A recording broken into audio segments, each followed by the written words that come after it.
Как отомстить нарциссу? Это вопрос, который очень актуален для людей, которые находились в отношениях с нарциссом или находятся до сих пор. Люди, которые пострадали в отношениях с нарциссом. Люди, которые имеют такое нормальное природное желание вернуть ту боль, те страдания, которые они получили от этого человека ему. Меня зовут Евгений Масеев, я психиатр и психотерапевт. И в этом видео я расскажу, почему те способы мести, которые приходят в голову, там, отзеркалить, не знаю, там, сделать ему так же неприятно, как было вам неприятно, они не подходят. И они, скорее всего, еще больше вас погрузят в эти отношения. Также я расскажу в этом видео о том, что же на самом деле является для нарцисса наиболее неприемлемым исходом любых отношений. Если вам эта тема интересна, ставьте лайк, подписывайтесь на мой канал, нажимайте на колокольчик, и мы начинаем.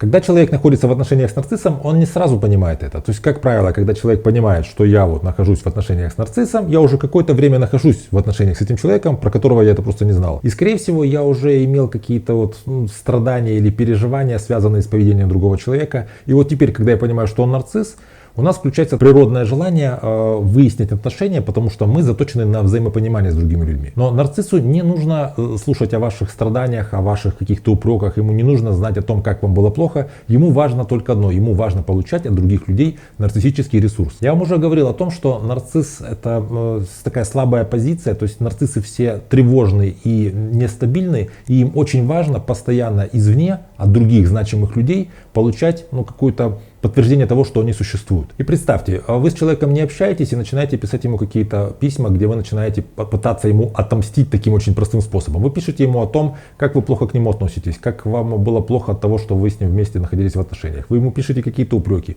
В этот момент он слышит от вас признание того, что он для вас важен. Пускай в негативном ключе, но все равно для вас важен. Если вы, скажем, ему месяц или там, не знаю, пару недель не писали, потом все-таки написали, в этот самый момент он понимает, что эти 2 недели, этот месяц вы думали о нем и вы написали. То есть в тот момент, когда вы пишете ему письмо, которым пытаетесь ему отомстить, вы на самом деле позволяете ему чувствовать себя живым. То есть она обо мне думает, она написала такое эмоциональное письмо, особенно если это такое эмоциональное письмо, если это объемное письмо, если там было много упоминаний о каких-то вот мелочах, он думает, ничего себе, даже я уже об этом забыл, а она помнит, как я тогда что-то вот сказал, это значит, что я для нее настолько же важен, и она, значит, вот мне месяц не писала, а сейчас написала, значит, она целый месяц об этом думала, и в такой ситуации нарцисс еще больше как будто бы погружается в эти отношения, он понимает, что вы тот человек, который дает ему нарциссический ресурс, и тот человек, который, от которого он будет в дальнейшем ожидать его и требовать. Поэтому лучший способ отомстить нарциссу — это не общаться с ним, и это еще не все. Потому что даже если вы с ним не общаетесь, если вы с ним как-то вот заблокировали его и стараетесь с ним не пересекаться, но при этом он следит за вами в социальных сетях, вы где-то встречаетесь, предположим, где-то на учебе, на работе, где-то вот вы как-то пересекаетесь, то он постоянно будет думать, что все, что вы делаете для него.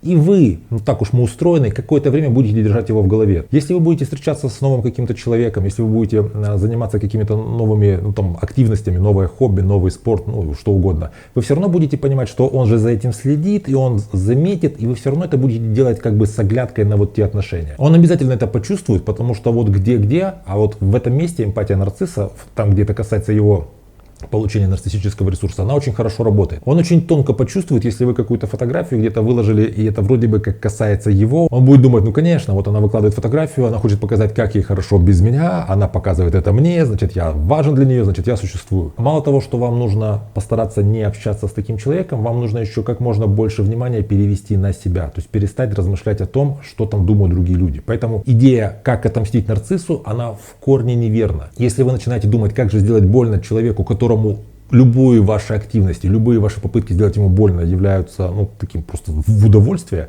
то вы погружаете себя в отношения, которые важны для другого человека, не для вас. То есть вы будете своей местью нарцисса делать ему больше пользы, больше удовлетворять его этот вот невротические какие-то переживания, чем это вообще необходимо вам. Поэтому для того, чтобы отомстить нарциссу, нужно отпустить его, нужно отказаться от идеи вообще мести. В этом есть определенный парадокс. Когда ты поймешь, что ты действительно отомстила ему тем, что отпустила его, то в тот самый момент для тебя это будет максимально неважно. Ты сможешь отомстить ему тогда, когда ты будешь понимать, что что для тебя те отношения уже не важны. Это было давно, это пройдено, это закрыто, это завершено, и это осталось в прошлом. В такой ситуации тебе будет совершенно не важно, отомстила ты ему или нет. Тебе будет не важно, как он себя чувствует. Пока тебе важно, как он себя чувствует, пока тебе важно сделать ему так же больно, как было больно тебе, это означает, что тебе нужно работать с собственной болью. Тебе нужно работать не в коммуникации с нарциссом, пускай даже тебе кажется, что мстить ему это как-то вот справедливо. Тебе нужно самой с собой разобраться со своими переживаниями, чтобы идти дальше, и чтобы отпустить эти отношения, отпустить этого человека с его такой вот нарциссической, невротической травмой. Я решил записать это видео на один, по сути, тезис, потому что часто сталкиваюсь в своей работе с людьми, которые пережили абьюз и просто одержимы идеей мести человеку, с которым они находились в отношениях, очень долго страдали. Они вышли из этих отношений, и вместо того, чтобы идти дальше, они думают о том, как можно вот отомстить этому человеку, как можно что-то ему вернуть. Для них эта война не закончилась. Поэтому для меня очень важно, чтобы вы понимали, что лучший способ отомстить нарциссу – это не мстить ему. Это жить своей жизнью, и тогда, когда вы будете максимально далеко от этой травмы, то для вас это будет совершенно неважно. То есть, по сути, мести нарциссу для вас не существует. Так это работает в идеале, но, возможно, у вас есть свой опыт, когда вы таки смогли отомстить человеку, с которым вы находились в абьюзивных отношениях, и вам стало легче. Если у вас есть такой личный опыт, пожалуйста, напишите это в комментариях, для меня это очень важно. Я использую ваши примеры в своих последующих видео. На этом все. Если вам эта тема интересна, ставьте лайк под видео, подписывайтесь на мой канал, нажимайте на колокольчик. Берегите себя и своих близких, и до встречи в следующих выпусках.